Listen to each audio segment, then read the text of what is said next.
Olá, pessoal. Boa tarde. Sejam todos muito bem-vindos à Brasil Conference at Harvard and MIT 2025. Nós vamos começar agora o nosso painel com o tema Como o cinema e o audiovisual têm impactado o Brasil nos últimos anos. Como palestrante, nós recebemos José Padilha, que é um cineasta, roteirista e produtor brasileiro, conhecido por explorar temas sociais e políticos em suas obras. Ele dirigiu Ônibus 174, documentário premiado sobre um sequestro no Rio de Janeiro, e alcançou reconhecimento mundial com Tropa de Elite em 2007.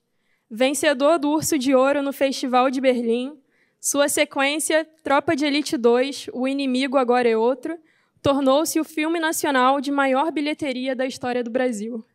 Em Hollywood, dirigiu o remake de Robocop e atuou como produtor executivo e roteirista da série Narcos, um dos maiores sucessos da Netflix. Mais recentemente, criou e dirigiu O Mecanismo, inspirado na Operação Lava Jato, e Dançando no Escuro, um thriller político que reforça sua marca autoral. Nascido em 1967, no Rio de Janeiro, Padilha formou-se em administração na PUC-Rio e estudou economia política, literatura inglesa e política internacional em Oxford.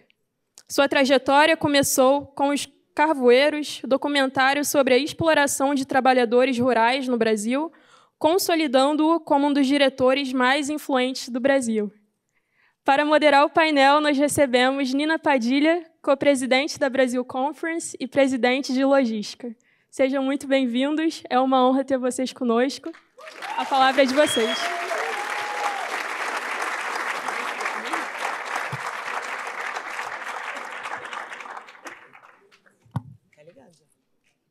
Alô, alô.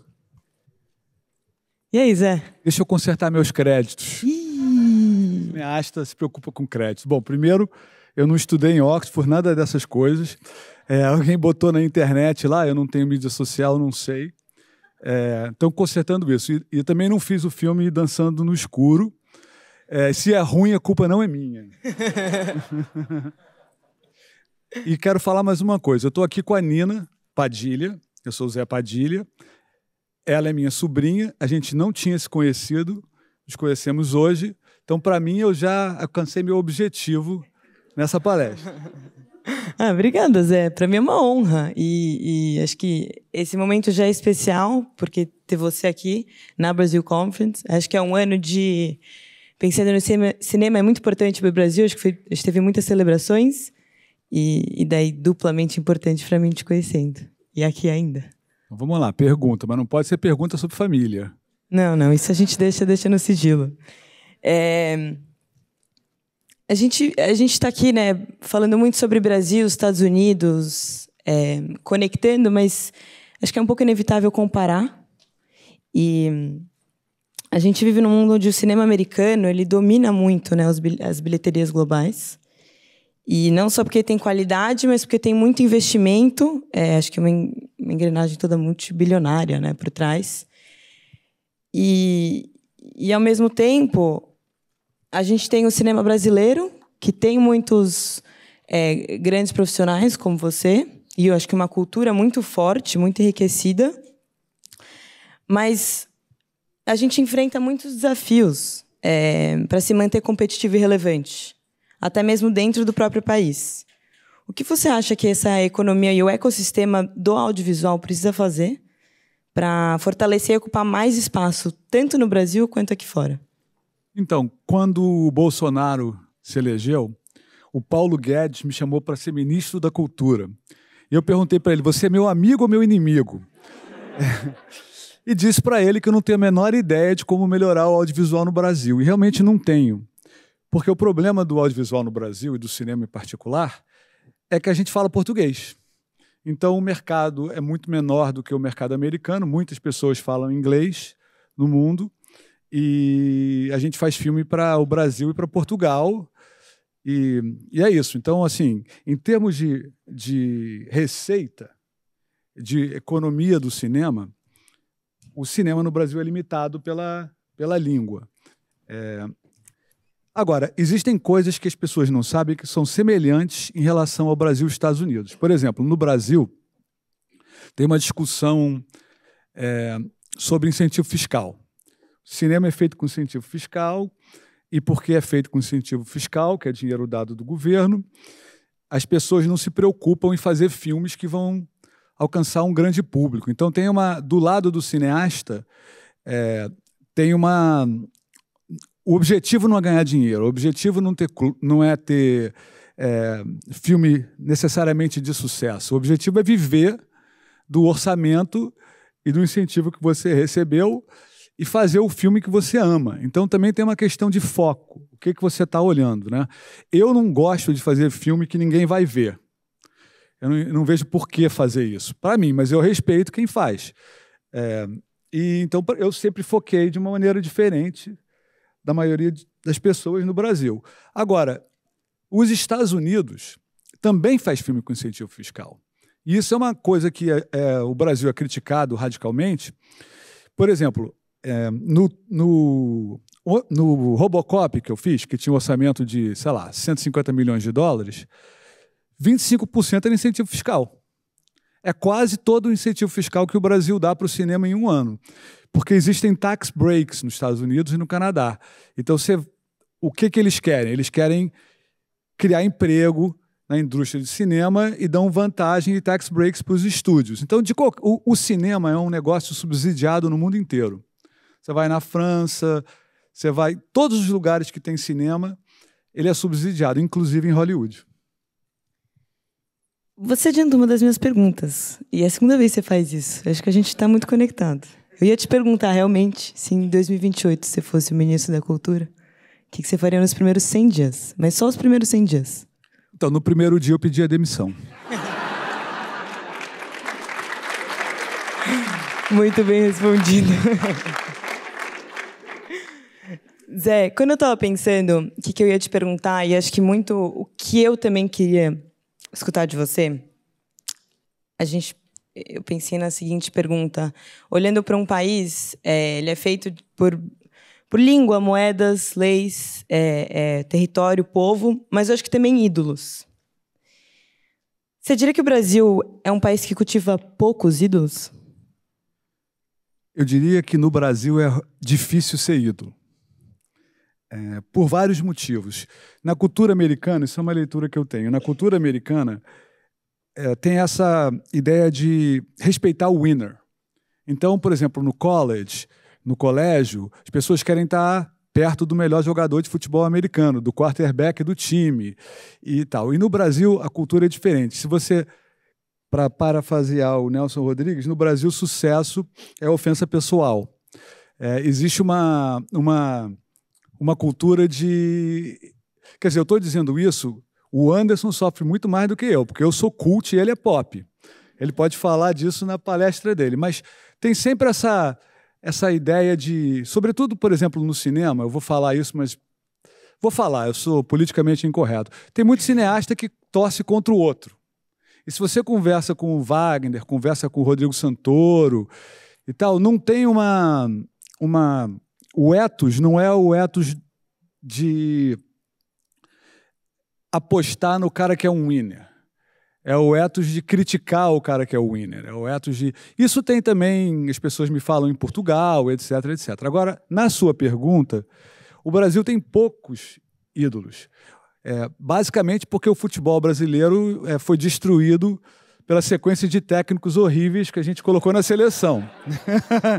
Então já perdemos um monte de ídolo. E, por exemplo, eu gosto muito de tênis, não jogo tão bem quanto o Jorge Paulo, mas você está vendo um brasileiro, que é o João Fonseca, um grande tenista, incrivelmente talentoso, e ele vai no Rio Open, está lá o número 2 do mundo, Zverev, jogando, e o cara não consegue treinar. Tem 1 zilhão de pessoas na quadra olhando, o cara tem que dar autógrafo, bababá, e ele não é número 1 do mundo.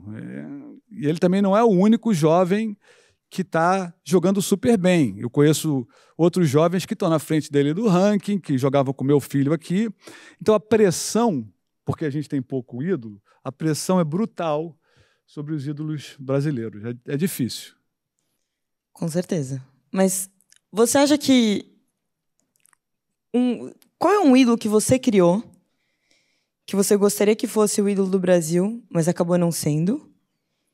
E se teve algum que você criou, virou um ídolo do Brasil e você não tinha planejado? Acho que o Capitão Nascimento pode ser um exemplo, ou pode ter outros. O Capitão Nascimento nunca foi desenhado para ser um ídolo.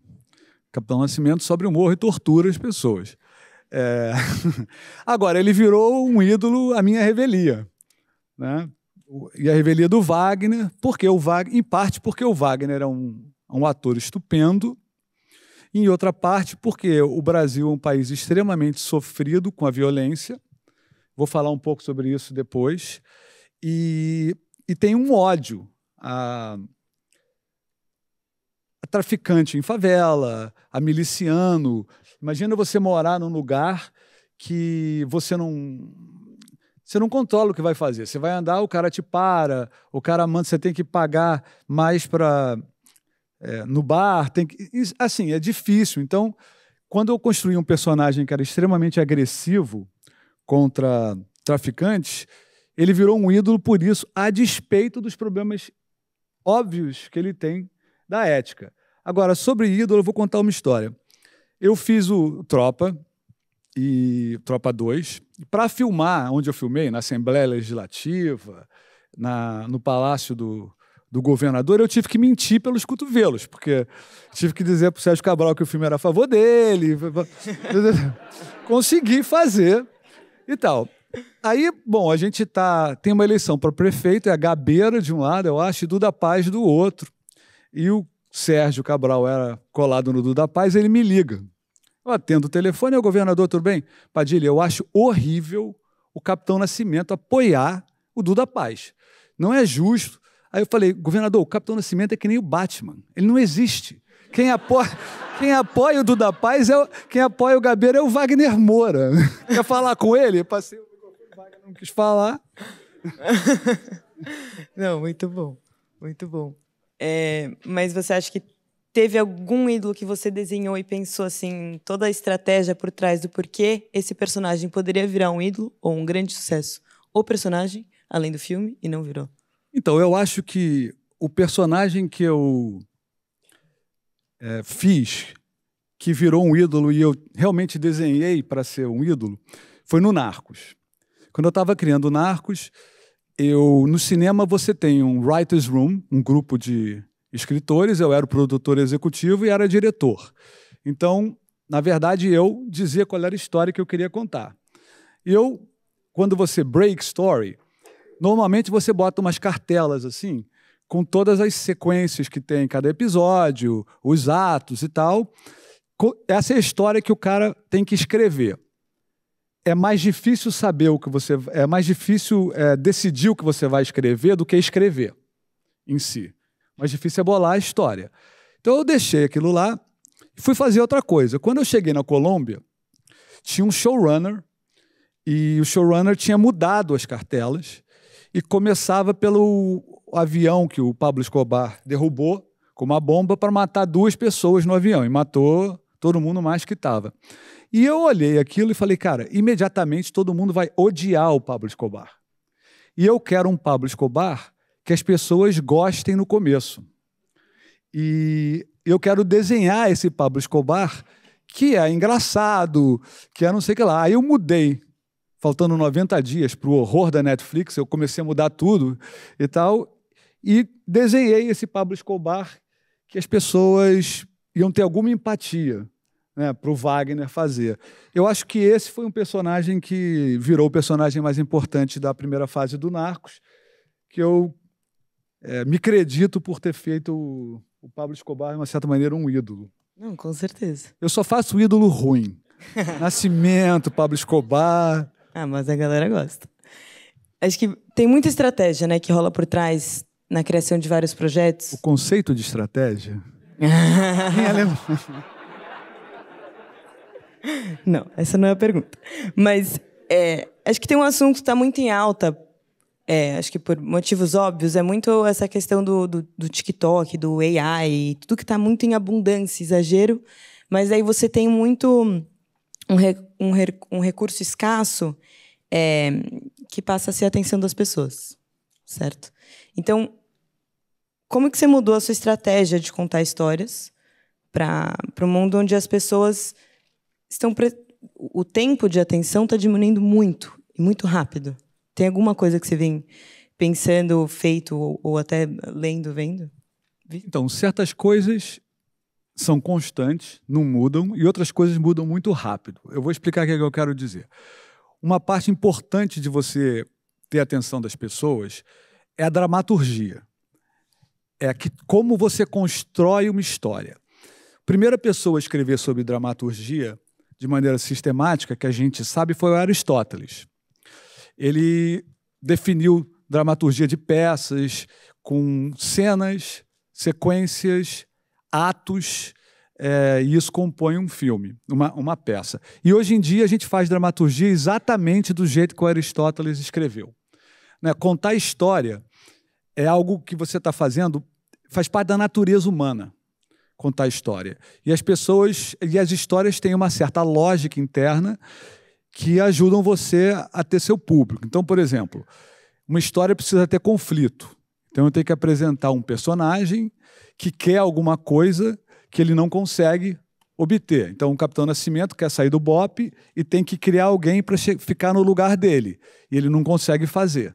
É muito difícil para ele. No final ele faz o Matias, o Matias virar ele. Né?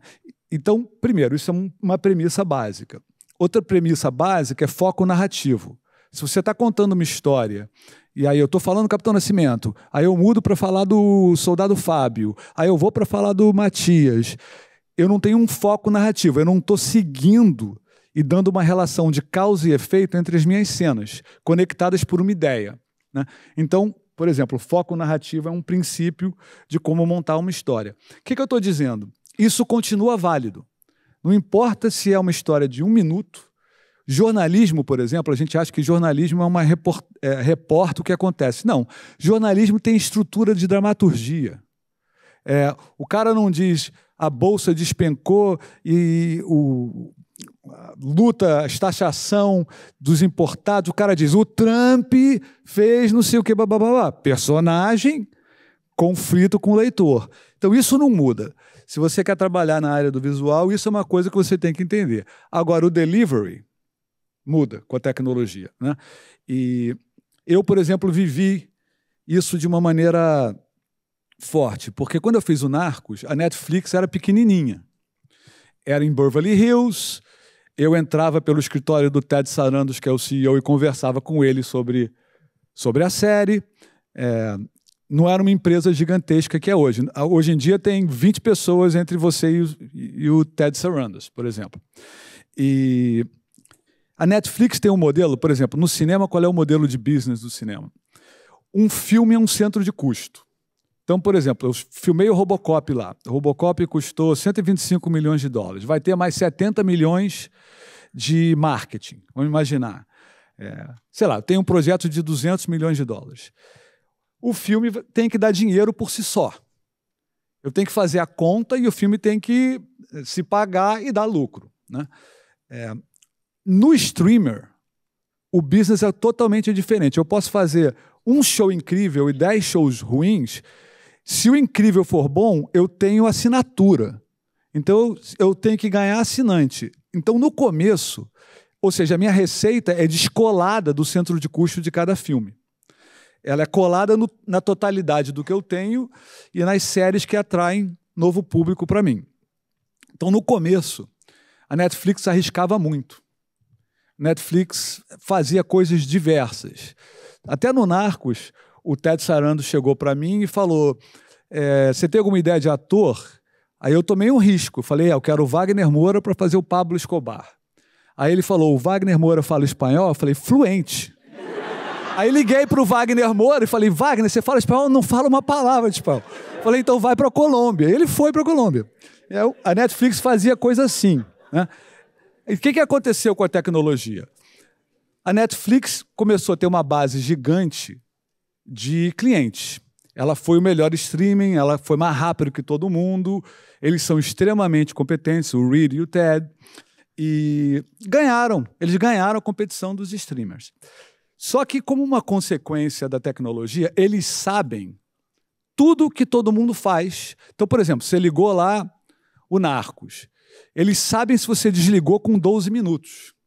Eles sabem quando você desligou e em que cena estava. Então, eles têm um database enorme do que diz para eles o que funciona e o que não funciona no cinema, nos produtos deles. E eles têm um algoritmo, lá em Hollywood a gente tem horror a esse algoritmo, mas ele existe. Eles têm um algoritmo e hoje em dia a criatividade de fazer filme na Netflix morreu, é tudo igual. Porque você liga para o cara e o cara fala, em vez do cara discutir com você como um criador, como que vai ser a série, qual é a sua visão artística para a série, etc, etc. A discussão é, você precisa ter uma cena de ação com 15 minutos, tem que ter 3 set pieces no seu filme e não sei o que lá e tal. Aí você diz para o cara, mas eu não escrevi isso. Ah, mas você tem que fazer caber nisso. Então, por exemplo, isso é uma coisa da tecnologia que maximizou, e está certo do ponto de vista da Netflix, que maximizou o número de assinaturas, mas que, na minha opinião, piorou a qualidade dos filmes. Eu vou para a Netflix hoje e tenho dificuldade de ver um monte de... como eu via antes, por exemplo. Tem várias coisas que a tecnologia muda, né, no cinema, mas a dramaturgia continua a mesma. Por que eu estou dizendo isso? Se você vai ser Você quer ganhar $1 bilhão e você tem que saber contar história. As pessoas não... Se você der uma lista para as pessoas, elas não memorizam a lista tão bem quanto elas memorizam uma história. Se você vai querer trabalhar numa empresa grande e você vai fazer uma entrevista, você tem que contar uma história. E preste atenção que a sua história tem dramaturgia. Você pode nem saber que ela tem, mas ela tem. E se você contar uma história que o cara que está te entrevistando perde o foco, que você não é o personagem principal, etc, etc, você não consegue provavelmente não vai conseguir aquele emprego. Então, para tudo na vida, dramaturgia é fundamental. O que eu aprendi com o cinema? Eu aprendi dramaturgia. Eu já sempre fui um cara que fala muito, sempre fui um cara que conta um monte de história, algumas verdadeiras, mas a maioria mentira. Mas eu percebi isso na minha vida. É um skill. Por exemplo, eu não sei se na escola de business de Harvard tem uma aula de dramaturgia. Não sei. Mas eu sugiro que tenha, se não tiver. Faço uma sugestão aqui. Não sei nada de business, mas eu sugiro dramaturgia, porque dramaturgia é uma coisa onipresente. Com certeza. Acho que é contação de história, né? Acho que é algo que vem... Muitas pessoas vêm falando sobre faz muito tempo. Acho que tem... Se a gente qualquer um pesquisar uma masterclass, aí a gente vai até ver você falando, escutando. Mas o Glauber Rocha, que acredito que você seja um fã, tem uma frase que... Eu sou fã dos filmes dele que eu entendo. Tem uns que eu não entendo. Mas tem uma frase dele que simboliza muito um momento histórico importante para o cinema brasileiro, que é com uma câmera na mão e uma ideia na cabeça. Você pode contar qualquer história. Com uma câmera na mão e uma ideia na cabeça, você nunca vai ganhar dinheiro fazendo cinema. Isso eu adianto.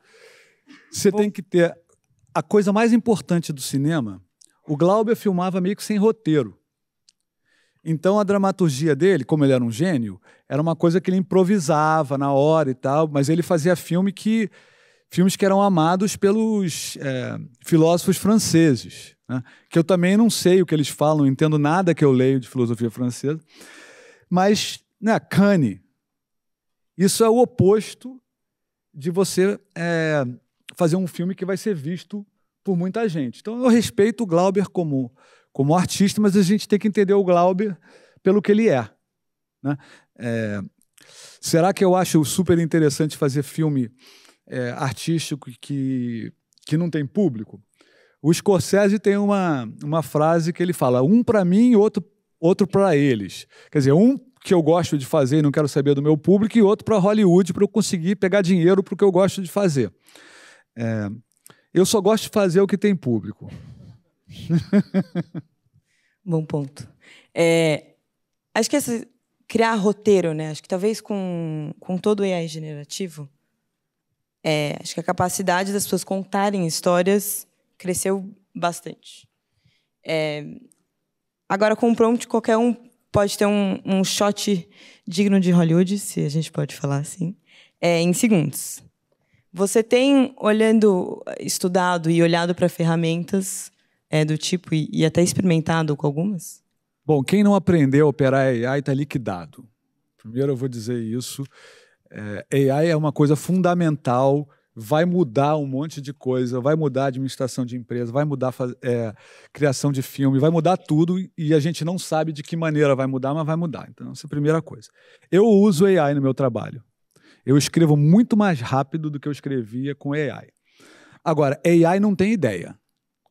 Você chega para o AI e fala assim, ó, eu quero fazer um filme sobre um mafioso que quer tomar conta de uma cidade que não é dele. O AI não vai fazer o filme para você. Então, para que serve o AI para mim? Me ajuda a escrever de algumas maneiras. Por exemplo, eu escrevo muito mais rápido em português do que eu escrevo em inglês, embora eu escreva um monte de roteiro em inglês. Antes do Chatty, eu chamo de Chatty, o ChatGPT. Íntimos. Antes do Chatty, eu escrevia em inglês, direto. Com o Chatty, eu comecei a escrever em português. E aí, eu copio para o Chatty e ele traduz para o inglês. Por que isso me ajuda? Porque a tradução do diálogo... Como é que é um roteiro, tá? Um roteiro é igual uma receita. As pessoas acham que um roteirista é um cara... É um escritor, tipo Guimarães Rosa. Não é. A coisa mais próxima do roteiro é um cookbook, um livro de receita. O livro de receita diz para você assim, pega 5 ovos, quebra, coloca num potinho, bota farinha. O ovo tá caro pra caramba, talvez vocês possam fazer com outra coisa, mas, em suma, é isso, tá? Um roteiro é a mesma coisa. Acha uma locação que é assim, arruma um ator que tem essa cara e a cidade e tal, manda o cara falar isso, isso e isso. Ele é uma receita, tá certo? Então, o que eu posso usar o Chatty? Eu posso usar o Chatty para escrever o action. O action não é o diálogo. O action descreve a locação, né? Deserto, chovendo, árvores secas. Por exemplo, é onde eu vou fazer minha cena. E diz, fulano tem 40 anos, babá. Isso não muda a história que eu estou contando. O que muda a história que eu estou contando é a cena que eu criei e o diálogo. Isso eu jamais uso o Chatty. Porque senão destrói meu roteiro. Toda vez que eu tentei usar o ChatGPT para fazer isso, é muito ruim. Então, assim, claro que vai evoluir e todos nós roteiristas vamos ficar desempregados num curto prazo. Mas enquanto isso não acontecer, eu vou usar assim. Não vai ficar desempregado, Zé. A gente quis fazer uma brincadeira. Opa! Eu vou embora. Não, fica que você vai gostar. E a gente não criou um roteiro, mas a gente criou o primeiro, vou chamar de mini curta da Brasil Conference. Legal. A gente teve essa ideia ontem à noite. Esse mini curta foi feito em 2 horas? Na madrugada, de ontem para hoje. Isso é assim que eu faço também. E a gente pegou... Não vai dar esse é o exemplo? Mas pegou um roteiro pronto. A gente pegou um áudio do tio Carlos. E... Bom, o Carlos é meu primo e tio dela. Também. Como eu não tinha nenhuma história para contar sua, eu perguntei para ele uma história. Então ele criou um roteiro em um áudio de 50 segundos. E a gente fez um filme com AI, 100% feito por AI, algo que não poderia ter sido feito meses atrás, porque isso é algo novo. Tá pronto para ver? O roteiro quem fez foi o Carlos. Sim, mas estou falando agora da produção. Vamos ver? A dramaturgia é o roteiro. Sim. Quer ver? Vem para cá. Eu posso não ver? Não.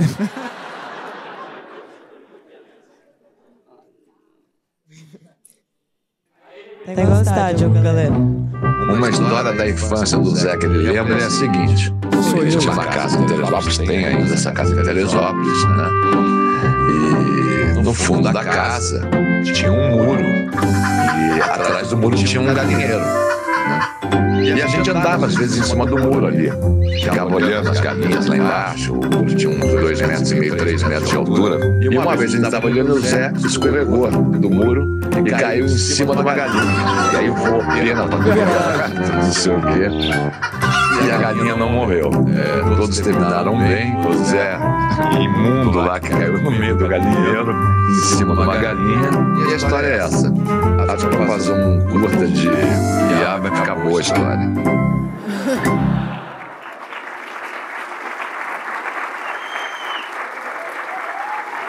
Bom, quem é o personagem principal dessa história? Evidentemente a galinha. Porque eu só estava andando ali, não tinha conflito nenhum para mim. E a galinha estava ali querendo comer alpiste e eu caí em cima dela. Eu me lembro dessa história, foi aí que começou a minha carreira de cineasta, porque eu bati com a cabeça e perdi o juízo.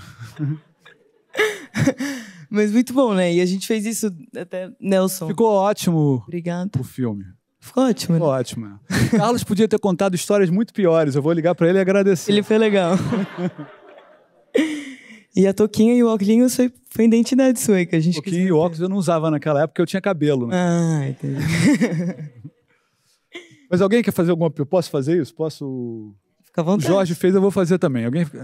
A Tabata não pode fazer pergunta para mim. A Tabata é difícil. Ela joga o cara que está respondendo no... Vai lá.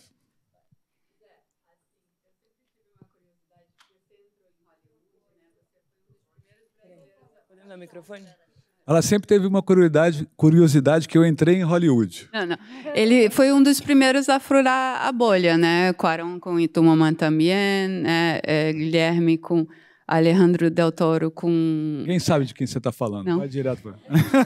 Essa galera toda com filmes muito poéticos, etc. E você veio com Tropa, né? Que pela primeira vez, eu como uma brasileira que moro fora desde que eu tenho 10 anos...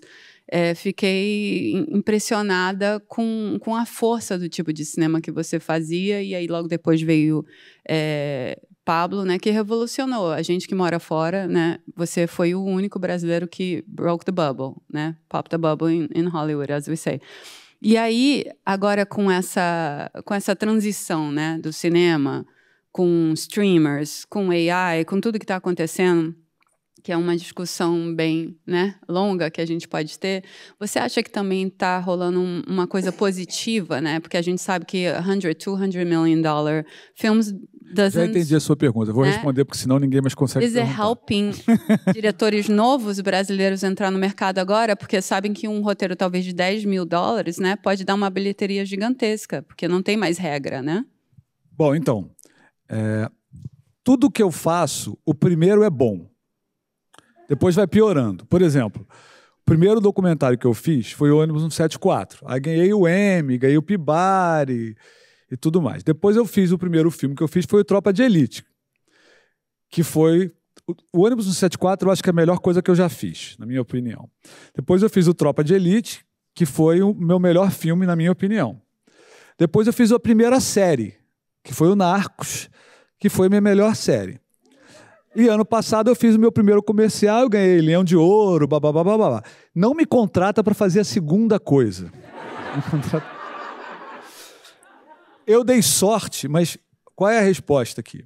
Eu dei sorte porque as primeiras coisas que eu fiz foram boas. Em Hollywood, você tem uma chance.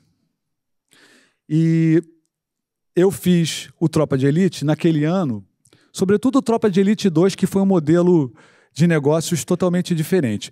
No Tropa 2, quando eu fiz o Tropa 1, eu botei um dinheiro lá no Tropa 1. Meu dinheiro. Totalmente irresponsável, porque cinema você tem que fazer com o dinheiro dos outros.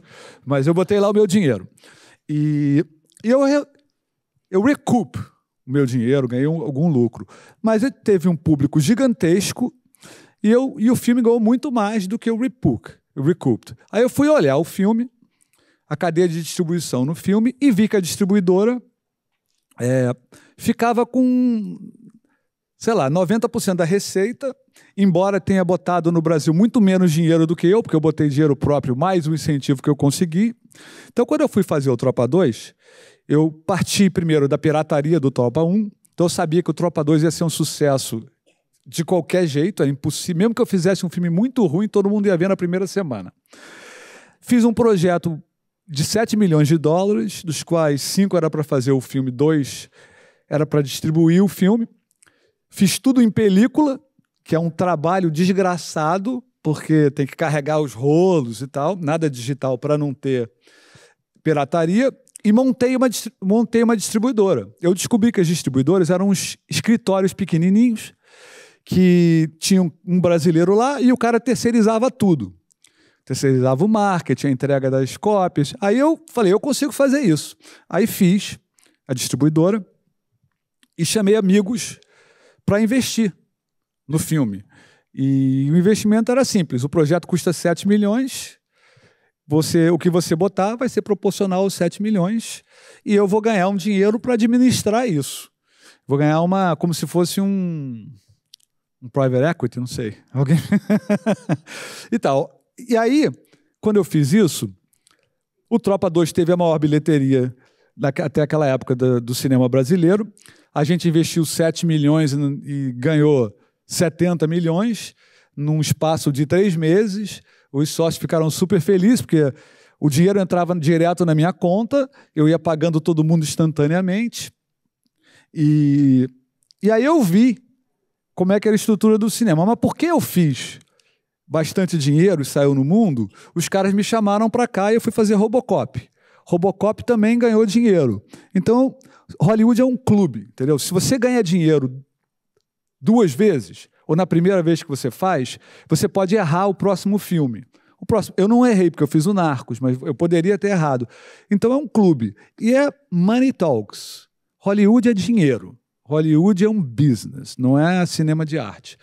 O business continua aí. O que mudou no business? Agora os maiores players são streamers, mas como é que você faz um projeto no streamer? Você escreve uma história, tenta encontrar um ator que gosta da sua história, porque o público está conectado ao ator, evidentemente, e vai no streaming e faz um pitch, que nem era antes. Isso não mudou. Continua igual. A única diferença agora é que o seu pitch tem que caber no algoritmo dos caras, senão... Mas é isso. Boa. 2 minutos. Então, vou fazer a minha última pergunta.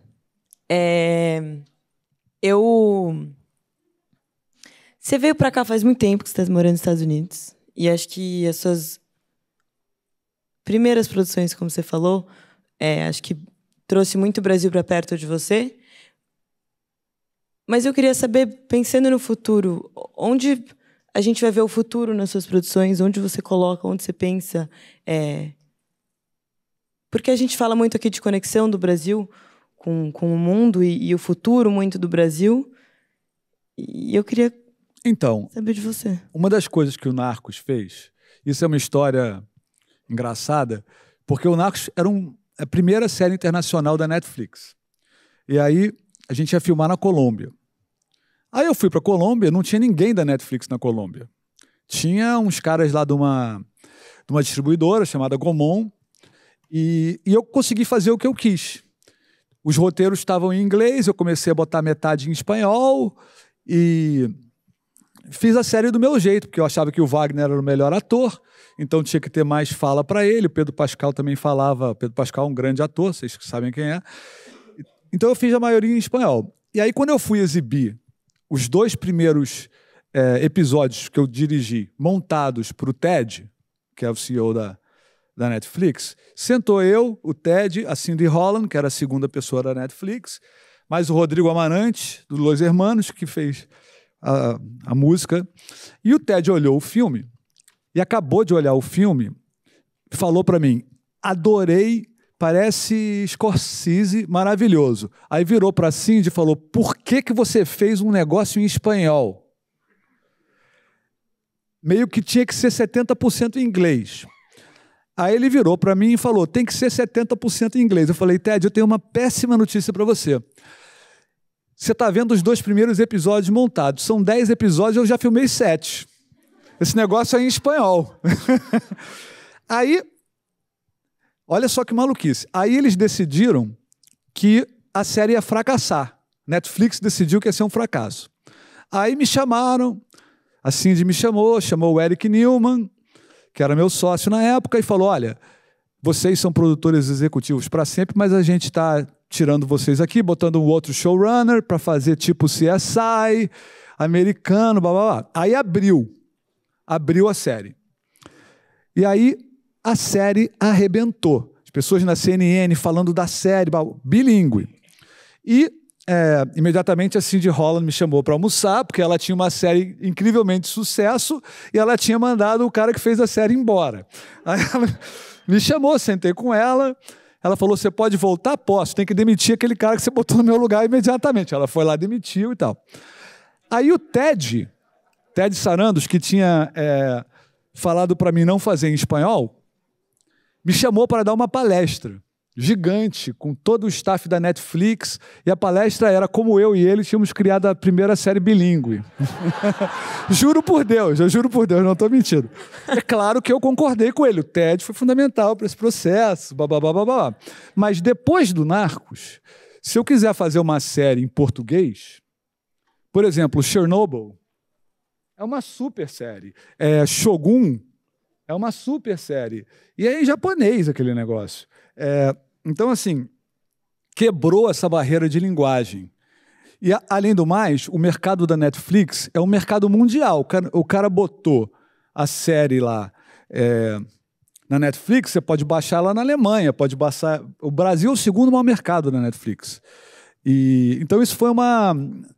Minha resposta para você dá para fazer filme brasileiro que ganha dinheiro na Netflix em português. Eu, por exemplo, fechei um deal agora com a NBC Universal para fazer uma série de séries, desculpa repetir assim, no Brasil, sobre true crime. True crime vende, né? É tipo Tropa de Elite, assassinato, tiroteio, matou, polícia, babá, isso vende no mundo inteiro. E é em português. E a HBO entrou agora e tal. Então, eu acho que essa fronteira já foi quebrada. Que bom terminar assim a palestra com on a good note. Bom, meu conselho para vocês é diferente do conselho da palestra que eu fui maravilhosa, que estava o Jorge. Sobre o futuro da sua vida, meu conselho é fica o máximo de tempo que você pode no college. Estuda psicologia, depois vai fazer física, porque lá fora tá difícil pra caramba. Boa, obrigada, Zé. Foi um prazer.